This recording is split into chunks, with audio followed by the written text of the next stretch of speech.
13-3 was found on Thursday, March 8, 2018, in the Fonkman Hall Academy Fab Lab 2. The investigators of the crime didn't get to the scene till about 2:10 that day. So here we are at crime scene number 3. This is what we have found.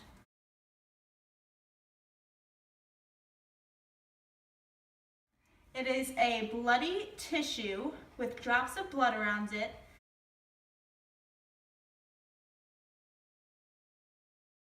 and also a hair.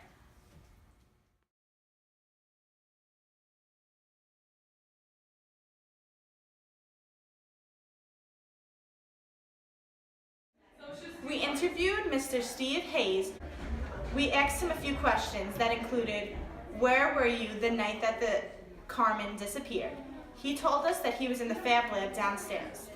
We also asked him who he was with, and he said that we needed a warrant for that answer. When we asked him what he was doing, he also replied that we needed a warrant. We asked him the last time we saw the victim, and he also said that we need a warrant. When we asked him the last time he was in the Fab Lab, he said it was last night, and he said that on the day of the crime scene, he cleaned up some blood and that he noticed that there has been a hammer missing since that day. We find it very suspicious that Steve cleaned up some blood on the day of the crime scene and that he hasn't said anything about it, and also that there's a hammer missing, which may or may not have been the one used at the crime scene. As for our theory on Steve, we believe that he did not convict the murder. We believe that he did have something to do with that day, but that he did not kill Carmen.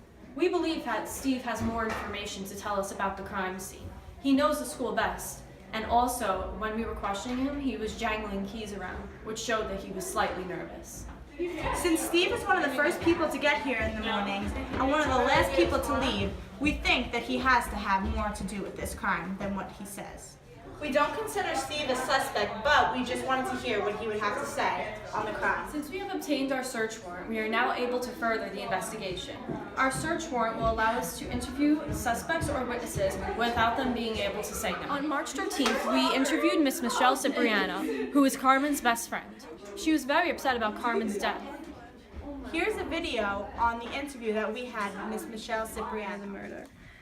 I left school right at 2:45. I have to pick up my little nephew from daycare. Who were you with? I left school with a lot of people, but I was just focused on beating traffic.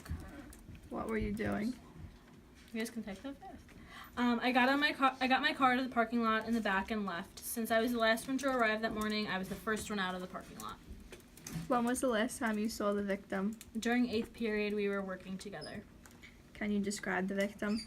She was stressed out. She had asked me to help designate coverages with her since a few teachers were upset with her because she had fallen behind. She didn't want to mention which teachers were complaining, though. She always thought the best of people.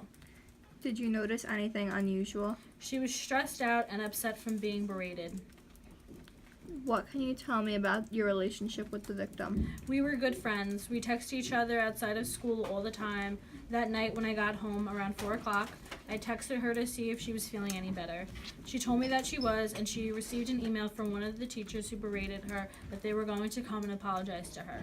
Later that night, I checked in again but got no response. When was the last time you were in the Fab Lab? This morning, I walk through there all the time. Who else did you see on campus when you left campus on the day of the murder? Mr. Morawski, Ms. Ashkenazi, and Mr. Sudaika entering the main building when I left. We believe that Miss Cipriano is telling the truth because she had a good relationship with the victim and she doesn't seem to be lying.